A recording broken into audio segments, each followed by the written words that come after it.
Well, hello, and good evening, everyone. To all of you who have managed to cling to your sanity over the last 48 hours.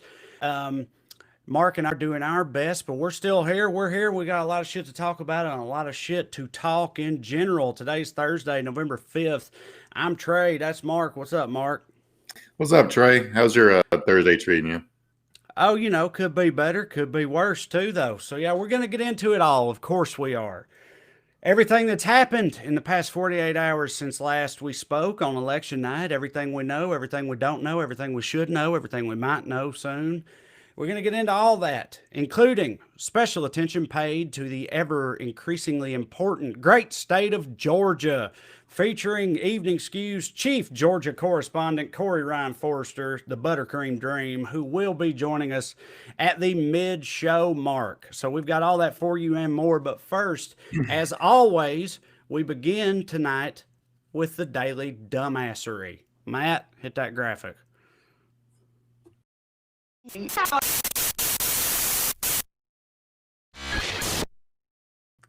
So, this isn't the first time this has happened, but it is a bit of a rare occasion. But tonight, for the Daily Dumbass, we have to gaze inward, look upon the mirror, and engage in some serious and honest self reflection, and admit that unfortunately, tonight's Daily Dumbass is the American liberal. Why do I say that? Well, because of the undeniable stupidity and short sightedness displayed by our failure to also steal the U.S. Senate elections while we were stealing the White House. Now, look, guys, we've done a great job stealing the White House. Nobody's debating that. We've spent months in our secret liberal gay meetings talking about our methodology for how we were going to go about stealing the White House. And that's going pretty well so far. And I feel good about it. But I stopped short of patting ourselves on the back because it has to be said that we left a massive opportunity on the table when we somehow neglected to steal the Senate as well. And I fear, Mark, that in the future, when history looks back upon this moment, they'll have a lot of questions for American liberals, questions that I don't know how to answer right now. Why didn't we steal the Senate? Well, I mean, I know you're joking around, but it would be the perfect Democrat plot to steal the presidency, but purposefully not steal the Senate so you can't pass a big, unemployment bill or Medicare for all. Shit, did I miss that meeting? I'm sorry, guys. If I just gave the game away, I apologize. If we put out a memo saying that this was purposeful misdirection and I missed it, that's my fault. I'm sorry. Yeah. I hope I didn't give the game away. Yeah. Yeah, I mean, it's like it's a Democratic Party, so everything it's going to do is going to be hapless and half-assed. So it kind of does fit that it would be how we would steal it, but nobody stole shit. No, yes, of course. I know you guys know this, but of course we are joking. That's a joke. It's hilarious to me. Go ahead. What kind of fucking rock you have to be living under to think Trump is actually really popular? Like what do you think is where you've been for the last 3 or 4 years to think that how in the hell could 50.1% of the population not like the dude? You know? Right. Yes. So we'll circle back to this a little bit later, but since you asked about what kind of rock they must be living under or whatever, I want to say, obviously we were joking. We have an actual legitimate Daily Dumbass nominee for you guys tonight, and Mark has segued into it expertly. Trump's supporters are enraged at this nefarious instance of shenanigans from our side, and they're not taking it lightly. No, they're taking it to the streets.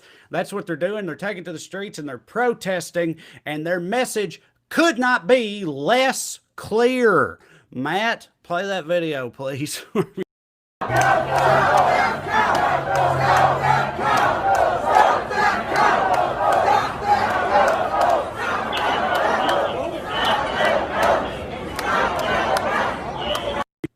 So, if you're listening only, and even if you're watching, I know it's kind of hard to discern, but what that was a concurrent live feed of both pro-Trump protesters in Michigan and pro-Trump protesters in Arizona. One side is chanting, "Stop the vote, stop the vote." The other side is chanting, "Count the vote, count the vote." Which, if that's not just a snapshot of their entire political ideology, I don't know what is. What are we supposed to take away from Mark? Well, they haven't gotten clear messaging from Trump about what they're supposed to do. The most clear thing from protest to protest has been the Fox News sucks chant, which also is, singing YMCA. They've also done yeah, that at various protests. They sing YMCA. there was The a funny ultra moment. conservative anthem from noted straight cisgender conservative group, the Village People. Yeah, song about sucking anonymous dick in a in locker rooms is the official anthem of conservative America. I mean, they originally were doing it because they would do the MAGA, but they stopped doing that. Now they just love the song unironically. So it's an extremely bizarre phenomenon. There was a moment last night. It was really funny because the protests you showed in that video clip were one was from Maricopa and one was from Detroit, right? So it makes sense. You want to keep counting in Arizona and stop counting in Michigan, although Biden's up in Michigan. I mean, it doesn't make any sense. But at least they're two different places. But CNN reported Philadelphia last night. At one protest, half the crowd was singing chanting count every vote. A third of the crowd was doing that. A third of the crowd was chanting stop the count. And a third of the crowd was singing YMCA, all at the same place. No, I don't know if we're mixing them up right now, but what you just said also happened in Arizona last night. The CNN reporter on the scene reported, because they were there listening to them, that the same crowd in the same place chanted both stop the vote and count the vote. Yeah. And sang YMCA. And again, that's not a scene from, that's not a deleted scene from Borat 2, everybody. That's actual live election coverage from the country that we live in. It's so fun because also Trump tweeted early this morning, he tweeted, stop the vote, right? But if at that exact moment you stop counting in every state, all of them, he would lose. Yeah. So there's just no consistency whatsoever. But I mean, look, Mark and I both, we don't expect consistency from them. Of course we don't. It's not, none of this is surprising. It just remains hilarious. I don't know what else to say. Like they're so oblivious and lacking in self-awareness that you can't help but laugh at it, unless you're existentially terrified. But I find a way to be both. It's also based in nothing. Like the Fox News sucks chants are like, well, for one, they're right, of course, but two, they're mad that Fox called Arizona for Trump. Okay, now the TV networks calling a state is not in the Constitution. That's not how elections are won. It does not matter, right? They could have called it for the Libertarian candidate Joe Jorgensen or whatever she is. It wouldn't affect where the electoral votes go. Bush in 2000, their campaign got mad, and I guess they kind of had a point because they called the state for Gore when the Panhandle and Central Time Zone was still voting. And you could say, well, they deterred people from going up to the polls. But like Arizona is so far west, calling it didn't deter anyone because their time zone. So it does not matter. But that's what they're really hung up on, is what they see on TV. It's a whole political movement based around yelling about what you saw on your television. And it's just we're trapped in this hell, man, and it's not. Yes, we are. I mean, but that's what I'm saying. Like the fact that they alternate between yelling totally diametrically opposed buzzword slogans and singing the song that their cult leader dances to irrationally, like it just sums them up, you know. But so we've got a whole lot of stuff to talk about where the election is concerned. I think one of the headlines, one thing I would like to do, and I don't care if it sounds pandery or not, it's just the truth. I'd like to give a fucking shout out to black people in this country because, I appreciate them making sure that I don't have to raise my children in how to pray. Like, because you look at the numbers and like, man, if it wasn't for black people, all other types of liberals in this country would be in rough fucking shape. Because if you look at the ratios of how they break down amongst the demographics, it's like, 60-40 white men, Trump for Biden, 45 white women, Trump for Biden. And then in the other minority categories, it skews Biden, but the ratio is still a little closer to the middle. But amongst black people, black men, it's 85 Biden, Trump. Black women, 91, 92% Biden to Trump. So Mhm. I just really appreciate what y'all are doing out there. I don't know where we'd be without you. Yeah, I mean, at every critical point of American history, yeah, I mean, Crispus Attucks, first guy to die in the Revolutionary War, and people have made this point more eloquently than I have. But the Civil War, slavery only ended because so many black people ran away to fight for the North. It became politically untenable for Lincoln to not free them. They freed themselves. And so what's so frustrating about when they get called black people get called unpatriotic, like during the BLM protests, black people are the only people who actually believe in this country, the ideals of it. Right. You know? It seems like that's what I'm saying. Like you said, every month, like all the major like progressive shifts we ever made have, been at the hands of black people pretty much. They have happened because black people have fought for it. Yeah, I hugely appreciate that. Um, but we're not there yet, everybody. Well, actually, first, sticking on the black people voting thing, if you guys watched about an hour before we went live on the show, Donald Trump made another address. He addressed the nation. And he was like, he said a lot of stupid bullshit, but one of the major takeaways for me, the subtext of what he was saying was basically like, look, all these votes from black people are fucking bullshit, all right? Because he was talking about how if you don't count the illegal votes, then I win by a lot. And then he further clarifies by saying you got states like Detroit and Philadelphia and Atlanta who are, everybody knows they're corrupt and they should not be able to determine a national election, whatever. These are all very black cities, and there's this like clear undercurrent of racism, even in this latest iteration of Trumpist bullshit. Yeah, and then that's a really ugly meme. Goes back in American history to when Reconstruction era candidates were winning, and Southerners got real pissed about it, and they assumed someone was telling black people how to vote because it was so coordinated that the segregationist candidates weren't winning. So they assumed it all must be corrupt and frustrated by 1880s George Soros or whoever. And Right. yeah, it's just All like right, so okay, so let's go into like I said, a lot of different things to talk about. I think beginning with like trying to take it somewhat chronologically from after we left everybody, which was 7 Pacific, 10 Eastern on election night. We didn't really know very much by then.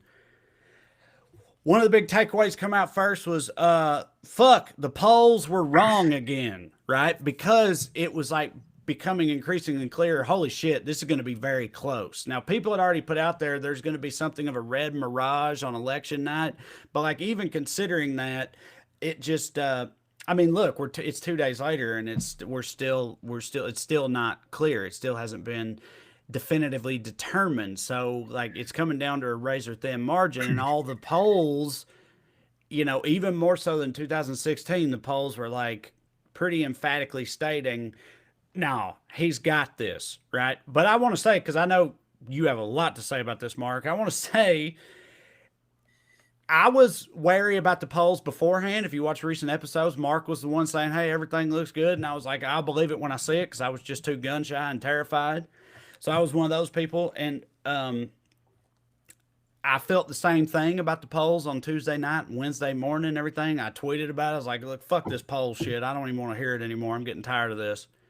But the swing states that are out there right now that have yet to be called, if at the end of the day, all of them but North Carolina, if Georgia, Pennsylvania, Arizona, Nevada, if they all end up coming down to Joe Biden, I mean, that will ultimately be a pretty fucking decisive victory, right? If that's what happens, which means like it will not have actually been as far off as it has seemed like over the past few days, which is all a result of Republican posturing and everything where the vote is concerned leading up to it.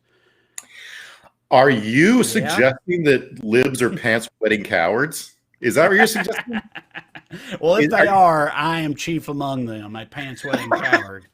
Look, if if the Republicans in Pennsylvania had let the ballots be counted the day over ahead of time, the way counties asked to, this would have been called election night, and you would have had what's going to be like California takes forever to count. That's why popular vote keeps going up.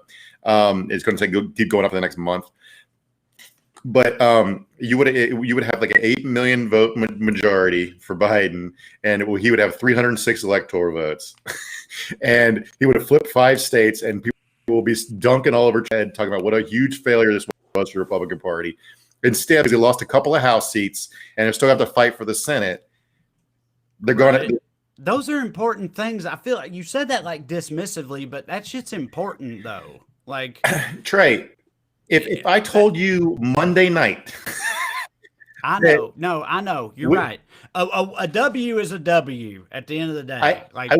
I know you're right about that. But another thing though, Mark, is that Trump, putting all that shit aside, just looking at what Trump did, he got more votes, a lot more votes than even he got in 2016. And I know it's naive and shit. I know, but like I'm also upset and discouraged by that. Like because I mean, I've said before on the show that I know people who were like raised Republican and they just identify as Republicans and they voted for Trump because Trump's a Republican and they hated Hillary. But I also said like, but look, these same people, they've seen what's actually happened. They've seen what's transpired. They see the state of the country right now. And I just don't believe that they'll be able to find it in their hearts to vote for this guy again after everything that's happened. And I was dead fucking wrong about that. I mean, I'm sure a lot of the people I literally know personally may not have voted for Trump, but statistically speaking, it looks like they did and their neighbors did. Like that's still disheartening to me, I think. Like even with a victory, like Van Jones said on election night, he went in this whole thing about, look, we hope to see a clear repudiation of this ideology by the American electorate. And I hope for that too. And it's like, yeah, things are looking good for our side right now. But any way you slice it, that didn't happen. And I still think that is upsetting and discouraging any way you slice it, personally. Yeah, I mean, America's in real trouble, man. Has been for a while. Right. But I'm saying as far as the polling stuff goes, no one knows what the fuck happened. Like it doesn't make any sort of sense other than turnout went way up both sides, and that therefore it was unprecedented, so they couldn't predict anything about it. But it is depressing. My point is more that, like, on paper, if the Dems win the 2 Senate seats in Georgia, which seems like a real possibility, we talked about it in pre-show a little bit. They will have control of the Senate, they will have control of the House, and they will have the presidency. And what else? It's like what more could you want? Right at the end. The problem is Dems are learning all the wrong lessons from this mild loss in the House. But we're gonna talk more about Georgia whenever we bring in Chief Georgia Correspondent Corey Ryan Forrester, aka the Buttercream Dream, here in about 10 minutes. I want to say this about one thing Trump said in his deranged mouth diarrhea rant a little while, about an hour ago. Is he was talking about how like public polling is a form of voter suppression, and I think he's correct. I think he's absolutely correct. Other countries releasing public opinion polling before an election is against the law, and this phenomenon we talked about before in the show, where every voter is reduced to being a pundit or a flack, is all that has to do with like seeing politics from like a distant remove, hypothesizing what other people are thinking and trying to figure out what they're thinking and how to manipulate them. Voters should not be concerned with that shit. You should vote what you want to happen. You should not be tactically voting. If you want to vote for, like if you look at the candidates, you vote for the person you want to vote for. And honestly, something that might have happened, no one's talking about this yet, but like if you're a hardcore Republican who wanted Trump to lose and you were being told all the last 2 months he was going to lose in a landslide, you might as well vote for him to make it look a little closer so you don't make it so the party doesn't feel so bad. Like this stuff works all kinds of triangulated ways that it should work. You should vote for the candidate you want to win. End of story. And yeah, well, okay, because that speaks to like tribalism, right? Because a lot of these like anecdotal people I was talking about, people I know in my life who are Republicans who I know they don't actually like Donald Trump, who still may have ended up voting for him, like you said, months of these the polls and the projections of, oh, you're going to whip his ass because fuck him and all that, could influence a lot of them to cast that vote anyway because of exactly what you just. I mean, I think there's a lot of validity to what you just said, but either way, like I said, at the end of the day, a W's a W if we manage to get it. But Trump is fighting tooth and nail to keep that from happening. You mentioned his verbal diarrhea right before the show started. He said a lot of crazy things. We've touched on a few of them. But He also brought up again the mail-in votes and how, like, it just cannot be. It cannot be true that mail-in votes are skewed this far to the left statistically. And this has been said multiple times over the past few days, despite the fact that he literally spent months telling his people not to trust mail-in votes and not to vote by mail. So, of course, that's what they look like, right? Like, again, none of it's surprising, but none of it makes any fucking sense either if you have any logic center in your brain at all. the one thing I'll push back on is that was not fighting. That was the closest he'll get. That was complaining. He was not that was not fighting to win the election. That was the closest you're going to get to a concession speech. That like he lost and he knows it, and he's whining that no one's rigging it for him. And I like even I'm gonna stick this right here. Biden won. It's over. It's over. All right. You heard it here first. We broke it. Evening Skews broke it, everybody. We declared Joe Biden the next president of the United States of America. Let's read some pretty obvious tea leaves right here that aren't his speech talking about how unfair it is that he lost. He pretty much just said it, right? Jared went. There's a story a couple days ago where Jared was calling around trying to find their Jim Baker to lead the Florida, their version of Florida recount effort, and they got nobody. Nobody was willing to go on the record defending them. They got Jay Sekulow, however you say his name, was already on the payroll. They got Rudy Giuliani and Pam Bondi, right? They got the fucking the Suicide Squad of the DC University Republicans. They got Don Jr. has been complaining about the Republican Party letting them down because the party's abandoned them. Like no one's coming out to fight for them. Because they know they're losing, right? Which that's your entire point. Yeah, right? The funniest one was Don Jr. tweeted out that the deathly silence from the 2024 hopefuls allegedly was not going to be forgotten, and then almost immediately Nikki Haley and Tom Cotton, who of course want to be president in 2024, tweeted out talking about complaining about the vote counting process, but in the past tense. They complained about how this election had been stolen from Trump, and next time we have to do better. They use the past tense because it's like, bye, bitch. We don't care anymore. Go away. It's done. Like the lawsuits everyone's afraid of. When I was on y'all's podcast the other day, and Drew was talking about how they're going to steal it in the courts, they barely tried. The one lawsuit they won that it wasn't laughed out on its face was they complained about where their observers were having to sit in the Pennsylvania recount. They got a closer chair. They got a closer chair. That's the lawsuit they won. Right. Nothing was said. Right. Which Trump brought up like 5 or 6 different times in that aforementioned speech. Like he kept mentioning that one thing. He's like, we won in the courts. We took it to the courts and we won. And every single time he was talking about that same case that you're talking about, where it's like, yeah, they're allowed to watch. Which is pretty much the whole thing. They filed all these different lawsuits, which again, as you're alluding to, they wouldn't be doing that if they weren't very, very worried that they were going to lose those states. And all but one of those lawsuits, and that one was pretty ineffectual, have been summarily dismissed, right? Like, or will be. Like, there's not pretty much everyone who knows anything about it on an actual legal level is saying there's nothing here. I'll do a rundown real quick. Okay, so they filed a lawsuit in Georgia that was laughed out immediately. It was over 53 votes or 56 votes, I think, where somebody said someone told them they saw a stack of 53 mail-in ballots sitting in a separate pile from the main pile, and they came in to say that shouldn't be in that pile, and the judge is like, "What?" That was laughed out. All right, these all feel like Trump yelled to file lawsuits, and the legal team's like, I don't know. And they just started, like when I worked at a grocery store, when I wanted to goof off, I would just take the dust mop and put it on my shoulder and walk around because it would look like I was on the way to do something, right? Mm-hmm. These lawsuits feel like the legal version of that.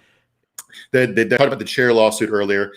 They declared out loud they were filing a lawsuit in Nevada, but they just said it on TV and no paperwork was actually filed.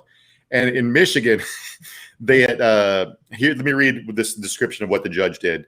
The only problems, according to this judge, with Trump's lawsuit was that it was based on hearsay. They brought the wrong party to court. Couldn't give names of any of the people or locations they said broke the law, and the relief they sought was unavailable because the counting is over. And this was this was Trump's lawyer's face. Go ahead and throw it up, Matt, when the judge handed down his ruling. Does that look like a guy who's fighting a righteous battle he thinks he's going to win? Look at that fucking guy's face. Fuck you, piece of shit. Yeah. So, all right. So, no, go ahead. Also, legally speaking, one thing judges don't like to do is you file for relief before something happens, right? Once the votes are counted, they're fucking counted. And right. Georgia's within like 2,000 votes or whatever. It's like there's no time traveling lawsuit that can save him. So I toast to your health. It's over. It's fine. Everyone can. All right. We're talking about we're gonna get Corey in here in just a second, but you brought up we mentioned Georgia multiple times there. The Georgia lawsuit was about literally 53 votes or whatever. Here's another thing to remind people of, and I know everyone knows this already, but still it's important to bring up.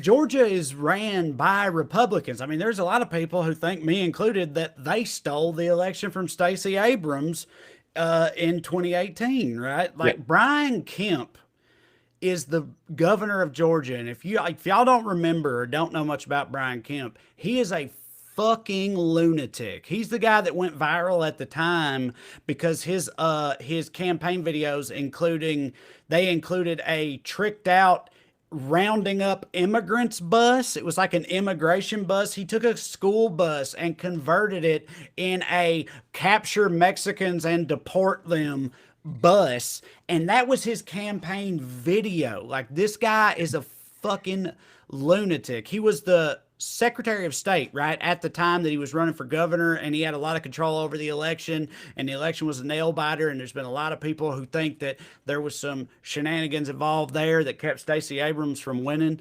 So, like, Georgia has not been a bellwether of, progressivism recently. Like, Georgia is ran by people who fit firmly under the Trump umbrella, right? And they're one of the states that Trump is fighting back against right now. So with that in mind, because it's not just the presidential election, the Senate elections in Georgia are crucial as well. Y'all, as much as you might be terrified to hear it, because look, I'm from the South and I'm scared to hear it too. The state of Georgia is about to become the center of the American political universe. So with that in mind, let's bring in senior Georgia correspondent, Corey Ryan Forrester, aka the Buttercream Dream. There he is, boots on the ground. What's up? Yeah. What's up, baby? Corey? Go Dogs, huh? Go Dogs. Go Dogs. Yeah. We're going to do it again. So, how you feeling? It looks like you're feeling good, but how are you feeling down there right now? No. This is an outward lie, my friend. Much like much like democracy and freedom, this is really just an illusion that I'm using to make myself feel anything right now, other than sheer terror for several reasons. Number one, it just doesn't feel real. And I still can't bring myself to say it because y'all know we've talked about this in our text. I'm a Jinx guy. I'm a sports fan, from way back. What's looking like may happen is already crazy enough. But then, like, just with the Bermuda Triangle type bullshit that has been going on in Georgia with like sports in the past 5 to 6 years, I'm so worried is going to bleed over into the election. So like, Look, man, I'm just trying to feel happy. You know what I'm saying? So, but here's the problem. Here's the problem with your logic. All right. So My you're logic. This man's logic. Take a snapshot of his screen right now. Yeah. I'm talking about your logic, like sir. Camry Newton right now. You're telling me I fucking have logic. As a Georgia sports fan, you're talking about how the good guys, in your opinion, always have these come from ahead failures, right? Sure. What if Trump's right and we're the antagonists and this is his come from ahead failure? Have you thought about that? I mean, look, that feels, if that's what I need, then that's what I need. Because that's certainly how, well, you know what, Mark? I would say that's how most people in Georgia are going to feel about it. But I'm looking at a sign that tells me that's not true. Absolutely, you're right. And that's one thing that I said today. I threw a video up, and I want to shout this from the rooftops right now. Don't get me wrong. My God, we have so much work to do in Georgia, the South, this goddamn country, everywhere. People suck everywhere. But like, man, I'm not trying to be fun. Like, I'm gonna get choked up. Like, it's a great deal to me if I can say, look, man, don't blame me. I'm from a fucking blue state. I don't know what to tell you. I'm so jealous of that because I still consider myself a Tennessean, even though I live in California right now. So I mean, yeah, I'm very jealous of the ability to say that. Virginia, blue state too, right, Mark? I'm the only red stater here. But Corey said it would mean a lot to him if this actually comes. Y'all through. almost got Kanye, baby. Y'all almost. Yes, got Kanye. we're gonna get to that. Let's circle back to the Kanye thing. But Corey said this is going to mean a lot to him if this actually comes through. Why don't you tell the people, Corey, just how much it's going to mean to you if Georgia goes blue? You've made a commitment to the people of Georgia and the people who are fans of the Buttercream Dream, something you're going to do to celebrate if this happens. I plead the fifth. No. You know what? It's fine. I'll go ahead and say it because I did mean it, and I will do it, and I can't fucking wait. I'll do it goddamn barefoot. I said, I'm paraphrasing my own self here. I said, I don't believe in nothing, but I will tell you this right now. If Georgia actually comes out and does the right thing, then I will pull a hamstring doing the Neon Dion butt naked down my street, chugging a beer and singing fucking Freebird, son. And yes, there will be video. It will be available on my OnlyFans. You can get that at, I'm kidding. And just so y'all know, he said he's going to do it down his street. Corey don't live in Buckhead, all right? Corey's in Chickamauga, Georgia, a very rural, very red town in the north part of Georgia. Like, Corey's stories about the politics of Chickamauga are insane. So like him doing the butt naked Neon Dion down Main Street in Chickamauga, Georgia will be a hell of a thing. I think, Corey, there's a chance you may get arrested, which would hit, right? That'd be a great thing for you. Dude, I can outrun doing that. There ain't one fucking piece of shit cop in this town I can't goddamn outrun. I'm fine. They can shoot me. It's a deer. Pat, I don't know. It's a queer. Bam. That's what it's like. You're out there. A 10-point queer. That's hilarious. A 10-point queer. That's what they get. That's what they say when they bag Corey on their Instagram when they holding his bald head up. Look at this 10-point queer I got. Oh my God, guys.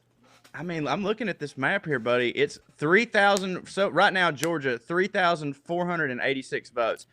Shrinking. And as I said, look, right now it's looking like that's actually going to be the way it's going to go. But Biden doesn't have to win Georgia to win the presidency. It's looking like he can still pull it off without it. So regardless of how this goes, the fact that I'm sitting here and I've done a show to the amount of people that it is between Biden and Trump. That's fucking crazy. And again, we got a long way to go. In a better world, it wouldn't be a 50-50 split between tyranny and decency, but that's where we're at. And goddamn, man, I mean, I'll be honest with you. Felt like 4 years ago, I felt like I had my thumb on the pulse. I knew what people were thinking. I was fucking wrong this year. And by the way, as most liberals are with their beliefs, glad to be wrong. Yeah, right. So, I mean, look, I mean, I'm jealous. Like, I'm very much looking forward to the Main Street butt nakedness that we've got coming. But I'm very jealous of you personally as a Tennessean because, I mean, Tennessee is one of the first states called for Trump, very solidly Trump. Our governor, Bill Lee, maniac. And also, as you alluded to earlier, Tennessee was literally the number one state in the union supporting candidate Kanye, like double. Tennessee had Yeah. like over 10,000 votes for Kanye West, and the next closest one was like 5,000 and some change. So, like, y'all, I don't know what else to say other than I'm sorry, but don't look to us for shit right now. It also for a while there I was like I had arguments I could make because before Bill Lee we had Haslam who was also a Republican, but during his reign we made community college free for Tennesseans and stuff. There were some actual progressive things you could point to, and I did very loudly and proudly, but we ain't doing shit worth a fuck right now. So hey, let's go Well, Georgia. I'm looking to Georgia for some hope. dude, we talked about it earlier this year, but no shit. Like it was a big deal down here when Kanye went to Gatlinburg. Like Kanye went to Gatlin. You think that's what swung him. That's what got him the votes he needed. Kanye played Gatlinburg, buddy. That put him over the top. I'm not even being funny. I'm just Yeah. saying, like, when's the last time a fucking candidate went on a goddamn log ride and had a pancake for your fucking vote? It don't happen that much. Like, You know what, Corey? You're right. Kanye did the legwork in Tennessee. He did what it took to. He did. If Joe Biden's ass had went to goddamn Fanny Farkle and had him a lemonade with the common man, then maybe this would be a different story. All right. So here's the deal. We alluded to it before you came on. All eyes are on Georgia right now because of where they stand in the presidential election. But all eyes are going to remain on Georgia no matter what happens. Even if Trump manages to hold on and ends up taking Georgia, Georgia is still going to remain crucial because of the situation there with the Senate races. Both of them could be going to runoffs and if the Democratic candidates manage to win those runoffs in Georgia in January, that would put Democrats over the top in the Senate and would complete this blue wave we've all been looking forward to. So, Cho, how are you feeling about the entire political landscape being focused on your home state of Georgia? Well, I mean, look. Okay, I'm gonna do this. I'm gonna try to be completely positive and look at it the best possible way. Yeah, that makes me really nervous. But at the same time, this is the first time I can remember where it was even a question. You know what I'm saying? Right. Like where my state, like used to, it would just be, yeah, they're red. Who gives a shit? Move on. Like the fact, again, like I said, I think we can pull this out. But even if we don't, the powers that be, the moral majority, the Republicans in this state, there's no way in my mind that they can be sitting there thinking anything other than, oh, dude, what we're doing ain't working no more. This old school shit, this, like you were saying with Brian Kemp, this pimping out the Mexican shit and being overtly racist. Like, I guess these old people are dying and we can't. So, like, regardless, some of those people are going to have no choice but to at least try to come back to the center. Which, look at that goddamn motherfucker right there. I mean, that's just how I feel. So, like, I don't feel like Georgia ever needs to have anything resting on it. But at the same time, just the fact that we're in the conversation makes me know that we're heading in the right direction. That was the most political answer I've ever given. Mark got a lot of thoughts about the runoffs in January. Do you, Mark? He does. Yeah. So first of all, caveat being that the Democrats are absolutely going to fuck up the race. Because I'm with you. Because they seem to think that they lost a few seats in the House because they were too woke and not racist enough or whatever. Meanwhile, Florida passed a $15 minimum wage by like 60 to 40 while voting for Trump. Can you guys see me? I see the Brian Kemp thing. I see you. Okay. Brian Kemp thing too. Anyway, Matt will fix it. He'll get us back up there if he Yeah. hasn't already. So one thing that's going to happen is so the actual whatchamacallit, the elections, Kelly Loeffler and David Perdue, the Republican candidates, and they're going to the general, are extremely unpopular and caught up in a myriad of scandals. And there's going to be Stacey Abrams has organized the state all to hell, and Kelly Loeffler's side of the seat election was so vitriolic that she left a really bad taste in her mouth with the other candidate, Collins's followers. And I've already seen interviews with a bunch of them say they will not vote for her. And also, she's got that federal investigation hanging around her neck for insider trading, and the Trump and I believe January 5th. So Trump's Justice Department will still be in charge, but who knows? I don't really, I don't know about you guys, but I don't really give a fuck about insider trading. I hope she falls off a cliff, but that one's never, I've never understood that. Like, that just sounds like what the stock market should be. What was that? Who was it that had that joke? Cat Williams. Cat Williams talking about Martha Stewart. He said, Cat Williams said, her advisors told her, Martha, bitch, if you don't move your money, it's going to be gone. And she did. Where I'm from, they call that the hookup. I feel the same way. Yeah, I mean, I do too in the context of a Cat Williams bit. I know. But when you consider these fucking plutocrats out here actually making, taking advantage of it. She didn't I get it when it's trade code. She didn't just insider trade though. She insider traded on COVID information. She got a briefing that's saying that COVID was going to be real bad, and then she sold her stock the same day she came out and told her constituents COVID wasn't going to be that bad. Like, she got people killed. So it's a little different. No, it is different. And in fairness, when you're actually one of the people that's in a position of power and can affect stocks one way or another, it is different. No, I'm just saying Martha went away. I agree about Martha. Yeah. Yeah, I do too. And I know that Corey's entire political stance where insider trading is concerned is based upon that Cat Williams bit. It really is. It really is. Corey gets high level endemic insider trading, obviously, that ain't what's up. But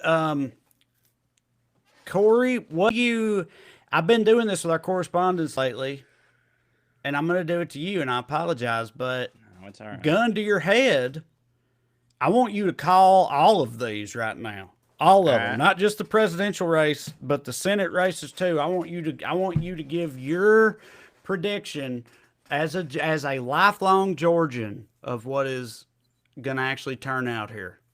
Well, so in the Senate, they got to go to a runoff, right? So there's a special election January 5th. Yes, that's the deal. Well, I think that's going to end up going back to Purdue, and I say that because I think Biden's going to legitimately win Georgia. I think he's legitimately going to win it, and it's going to be majorly contested. I think it will ultimately be fine because, as Mark was texting earlier, I didn't know any of this. Like, they were trying to go to court with a lot of this shit, and they were just laughing at it. I saw that dude, the fucking guy, the dude with the face is just like, ugh. So like, it's ultimately not going to matter if Georgia wins, but I do have this bad feeling that if Joe Biden wins Georgia, it's going to ignite those people just further again who maybe they didn't come out this time, and they're going to go, at least like, well, God damn it, we can't lose this racist. I don't know. That's probably how I feel it's going to. I just can't believe it would all be good, and it's looking like if I was a Vegas man, like, I'm putting my house on Biden in Georgia right now. It seems, right? Am I wrong? No, yeah. No, you're right. I think 3,600 vote difference, and I think like 20,000 left to count. So he only has to win at 11-7 or whatever. Right. That's the night up to 20, whatever it is, but it's not. Yeah. No, but we were saying before we went live earlier, me and Mark and producer Matt were talking about this, and they were both talking about the Trump effect. Like, when you don't have Trump as a factor, his base doesn't show up the way that they otherwise that's true. do, which in the runoff, that would be the situation.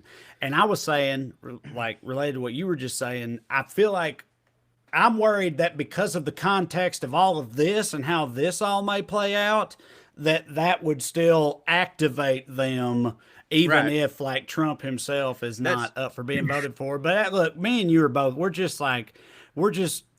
Talking. we've been in an smooth out of our abused butt. relationship. Yeah. You know, like we just And- can't believe. But I mean, No, I'm hopeful. Do you think Trump is going to do any rallies for these candidates in No. Georgia after everybody ran away from him and he's lost and like he's mad at the Georgia Republicans for not rigging the election for him? He's not going to help them. Absolutely not. And I mean, that's the thing about Trump. And this is not, I mean, I think he would probably say this about, he's a very fucking selfish human being. And as soon as he's out, like if he loses, he's not, dude, we'll probably never hear from this motherfucker. I mean, okay, that ain't true. See, we will go. What? I mean, go ahead. Because exactly what you're I was bringing up gonna right say- now, I wonder about a lot. Okay, here's in that respect, here's what I think. If Trump loses his shit, he's gonna for the next couple weeks be bitching just in case there's an off chance of, hey, we can take this to court and yada yada yada, blah blah blah blah blah. But once they find out, look, man, no, Joe Biden's going in the White House. I don't give a shit. Sorry about it. I think he will disappear and just, dude, he golfs every day anyways. Like, why not when he's on his way out? I think that he'll disappear for a bit and then he'll probably start a goddamn podcast and it'll be great. I don't know, man. I mean, he's definitely going to run in 2024 because one, he needs the ego hit of keep doing rallies, but Right. two, he's going to one thing he's going to do is he needs the campaign cash. He needs those campaign accounts and those donations to pay all his legal bills Right. because he's broke. What do you Hey, think? Like, producer Matt, real quick, start throwing some comments up there from the people. We're here for the people. But anyway, yeah, sorry. What were y'all talking about? what do you I think had to his chances in 2024 would be? What would that even look like? Depends on the next 4 years goes, right? Yeah, right. Yeah, because you were talking about, I you said the can't, thing man. about like him like never seeing this motherfucker again. But Yeah, that's not true. Because he will be like, he himself has alluded to that. One of the funniest things in recent Trump memory that Mark sent us in the group chat was when he said he was talking about his children. Trump was talking about his children, and he named them all off, and he was like, "Look, I wouldn't be here if it wasn't for them, and I love them and whatever. But if I lose this election, they'll never see me again." Which is like the fifth or sixth time he's publicly alluded to him fucking off forever. Yeah. But I think Yeah. the thing with that is everybody on our side is like, of course we would love that, you know. So he'll start the fucking Trump News Network or whatever because they're already turning yeah. against Fox News, right? Fox News yeah. sucks apparently. Well, he'll start a new one. It's like, yeah, you're right. Fox News does suck. Come to the Trump News Network, and I just cannot make myself believe that he'll actually disappear. He'll be around, and it'll be a thing, and it'll suck. I think. I think that's true. And dude, I've been saying that for a long time, going against the people who keep saying like, man, you comedians, you should want him to get elected. And my whole point of that is like, we've beat this horse dead, I'm sure, but like the guy's been a laughing stock for 30 years before this election. We had a Comedy Central roast of him before he ran for president, so that wasn't a factor then. And now, yeah, he's not going to shut the fuck up. So maybe we can have a functional leader, and I can still talk shit about him when he's, you know, there's going to be a sad picture of him on Rush Limbaugh's grave here in about 2 months. Like that'll be for good interneting, you know. Yeah. All right. So we got a comment here from Kevin Clark from YouTube says, "What about Steve Bannon calling for Fauci to be beheaded?" Have you guys seen this? Producer Matt. Yeah, that was something else. If you have it, Producer Matt, throw it up there if possible, because I know we had the link for this pulled up. This is from Bannon's fucking podcast or whatever. If you think this sounds like hyperbole, No, it's not. That's the second term. Second term kicks off with firing Ray, firing Fauci. Now, I actually want to go a step farther, but I realize the president is a kind-hearted man and a good man. I'd actually like to go back to the old times of Tudor England. I'd put the heads on pikes, right? I'd put them at the two corners of the White House as a warning to federal bureaucrats. You either get with the program or you're gone. Time to stop playing games. Blow it all out. Put Rick Grinnell today as the interim head of the FBI. That'll light him up, right? Well, you know what, Steve? Just yesterday, so there you have it. Yeah, Literally that's not- calling for Fauci's head to be put, Fauci and the FBI director their heads to be put on pikes outside the White House as a warning to treasonous commie liberal queers like the three of us. I don't want to defend Steve Bannon, but I want to go 70%. I assume he was being metaphorical there, saying like to fire him to make an example of him. But who knows? But the thing is, like, threatening violence is a violation in terms of his bail. So he might end up back off the airboat and back in the Hooskow for running his damn mouth as he should be. It also is a violation, apparently, of the terms of YouTube's terms and conditions or whatever. So a lot of people have been like reporting that for it to be taken down, and it seems like at least so far it hasn't been. Well, actually, that was a Twitter link, so I guess it could have been. But that goes back to the whole thing about Facebook and YouTube and the role they play in disinformation and all that, you know. And I know that Twitter has been marking some of Trump's tweets as like potentially misleading or whatever, but still. It's so funny though, that Steve Bannon video right there. Like, obviously when he says it, it's terrible because he means it. But like, I think if you took that word for word and just put it in a Bill Burr bit, it would be like he would have pulled it off. You know what I'm saying? Like, I mean, it would have been very sarcastic, whatever. But you know what they used to do to these guys? They put their head on a spike, heads on pikes outside the White House, just to let people know this is how it was done. So, like, I liked all the words. They were just coming from the wrong dude and with the wrong intent. Does that make sense? Right. Yeah, absolutely. It was beautiful. Frank Repepi says Trump will do a reality show contest called America's Next President. I know you're making a joke, Frank. Literally, that exact thing wouldn't surprise me a single bit. He founds the Trump News Network, and their flagship program is America's Next President in the style of The Apprentice or whatever. And how would a stupid reality show picking your next president be different from the actual fucking election? Right. Well, that's always been what it is, man. I mean, I've watched some. There used to be a show on HBO called Assume the Position. And it was with Robert Wool, who was a comedian, and he played the manager in Bull Durham. Great comic.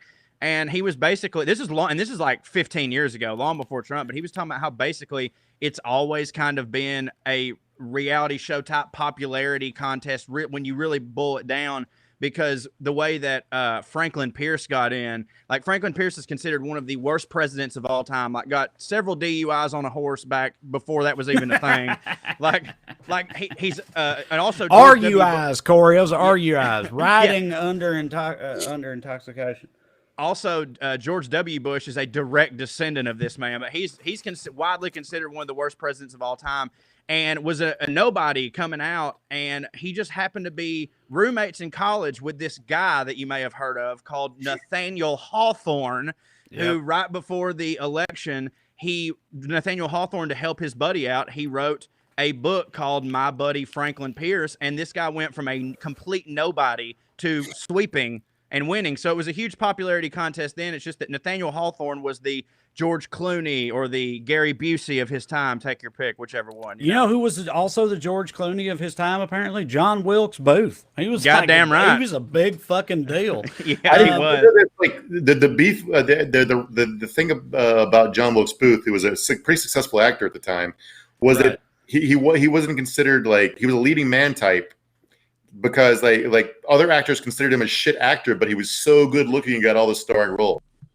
So look at John Wilkes Booth. He was the hottest piece of ass in America in 18. He was the man. He was like the Timothy Chalamet of white supremacist president assassinators. So I want to give Mark an opportunity to shine here, because Russell Chiodo, I believe from YouTube, says, my emotions have gone from confident to devastated all day. Out of control, man. So me, Corey, and Diamond Drew Morgan are in a group chat with Mark that we maintain all the time. And the three of us, except for Mark, have been exactly where you are, Russell. Like, we're refusing to be comfortable. We're refusing to be confident about any of this shit. We've been terrified too. And Mark has consistently said, y'all are idiots. This is what's up. So, Mark, respond to Russell the way you've responded to us. Throw some numbers out there. Fuck them up with your logic. and numbers. Um, so Biden's way up in Nevada, up in Arizona. It doesn't appear to be any pathway for them to catch him. Just those two alone gets Biden at 270. Right. Pennsylvania, unless something incredibly bizarre happens, and Trump just lost his most recent lawsuit in Pennsylvania, by the way. He's going to win Pennsylvania, and it looks like he's going to win Georgia, and Corey's going to be getting naked. If there is some sort of weird, all the paranoia, and like I got to check myself here too, because we've done some of this show about like Trump is half-assing a coup attempt. It's the most Trump thing of all time. He's fucking lazy and stupid. He cannot pull this off. He cannot figure out what button, what lever of power to wield to make him not lose. He doesn't have it. Like, so I don't know what everybody is afraid of that hasn't already happened. I'm heartbroken for our country because like we got a lot of real shit to address, and we're not going to be able to address it with a split government and a bunch of Democrats chastened by the idea that they lost because they were too far left after they picked the most right-wing candidate in the primary. It's I don't. That's what I'm fearful Well, let of. me ask both of y'all this question, because you were talking about, I don't know what we're gonna do or whatever. I don't know how this is gonna sound. I know this is gonna come across, but I kind of think that, and the massive disclaimer at the front of this statement is, given that Joe Biden is the winner and gets inaugurated in January, given that happens, I kind of think that we might all be better off if Trump spends the next couple months preoccupied with trying to fight that result, as opposed to spending it twiddling his nuclear football holding thumbs, right? Do you know what I mean? Like, I almost think that's like, because of how shitty of a situation we're in, that's like a best case scenario, maybe. If that keeps him preoccupied until the transition period is over, that's like a good thing. Am I crazy? No, you're not crazy. And I think that there's a couple things at play here, that he could spend part of the time, like you said, completely worried over this. He's not going to be paying attention to any other thing that's going on, foreign or domestic, as if he fucking really has, this whole time. And then if that'll either take the whole time and keep him occupied, or they'll shut that shit down. And I genuinely think that he'll sulk. I don't think that, you know what I mean? Like, I don't know. It's hard for me to think that he's going to be like, okay, I have 1 month to seal my legacy. Like, you know what I mean? Like, what the fuck's he going to do? Like, his legacy is, you just lost the goddamn election to Joe Biden, who, so when you said that this country was going to be a complete red wave. So like, no, I agree with you. I think it would be best if our country just came to a screeching halt for 2 months and just we hit the pause button. Yeah, it'll be stressful. It'll be stressful for all of us and everything, but it might actually end up being better than the alternative. Mark, before you respond, Pamela Ray Osman says, I don't think undertaking a coup is like starring in reality TV. I would have agreed before 2016. Now I don't know. But Mark, what do you think about all that? Well, two things. If he had done it like a reality TV show, it might have worked, right? Because a TV show has a plot arc, and things aren't done out of order. His problem was you can't announce ahead of time you're going to declare victory while you're ahead so you don't ever fall behind when the mail votes are counted. He said that out loud because he's stupid as shit. Yeah, he says the quiet part out loud all the time. Much. It's so kind of much. his thing. So, because, I mean, this isn't a lot of things wrong with this country. We complain about them a lot, but like, people still believe, at least in the pretext of democracy. Like, you still need the trappings of it. Right. You can't just call up the Supreme Court on a live Zoom call and be like, "Help me do a coup, please." It's like, it doesn't, because when people see you do it, you box them in where they can't do it. George Bush didn't go on TV and be like, "We got the Supreme Court 5-4, buddy. Florida's ours, bitches." It wasn't like, it doesn't work that way. You have to pretend. Right. Well, it's been they've said on CNN and other news outlets multiple times that actually the Bush team in 2000, they went out of their way to not litigate certain cases and whatnot that would be contradictory to their important ones because they knew that would hurt their case. And then, as we started at the top of the show, the Trump team, meanwhile, is screaming, count the votes, stop the votes at the exact same time. So, I mean, I think you're 100% right. Also, Stacey Abrams is Gay Reese says Stacey Abrams is my hero, and I agree with you. She's a lot of boots on the ground organizing in Georgia, which should be the model going forward. You've got to knock on doors and shake people's hands. Be like, I'm a human being. I'm not a monster you've seen described in my attack ads, and here's her plan to make your life better. Yeah, absolutely. So we're out of time. We're closing up here, and I'm glad you went to Gay there talking about Stacey. Yeah. Stacey Abrams should be a model for all of us going forward for the right way to go about things. And if Georgia ends up actually coming through with these monumental decisions we've got in the next couple months. It's down to 20. It's gonna be because of Stacey Abrams, man. Like it's. Oh no, it will be. You got to look to Stacey Abrams and say, "Thank you." No, listen. Make no mistake. Right now, we're three white dudes sitting on here talking, three white Southern dudes, and I'm as pumped as I can be to be from Georgia. And I do feel like people like me have had a small part in this, waking people up. But as always. If we turn this thing around, as always, it was the black folks, specifically in this case, the black women that turned out 100%. And did it. And so remember that shit. Remember that shit forever. It was no matter how they've been treated, no matter what kind of disrespect they've had, they turn the fuck out. And if we win, it's absolutely on them. That's right. Thank you, black people. We appreciate it. All right. Well, thank y'all, and thank you all, black and otherwise. Thank you, black people. Thank you, black people, and everybody else that joined us tonight. We appreciate it. Who the fuck knows what will happen between now and next Tuesday, but whatever happens, unless we're dead, me and Smart Mark will be here to talk about it. So that's it for this edition of Evening Skews. I'm Trey. That's Senior Georgia Correspondent Corey Ryan Forrester right there, and Mark Agee. Thank you, guys. We'll see you next time. Love you. Bye, Skew.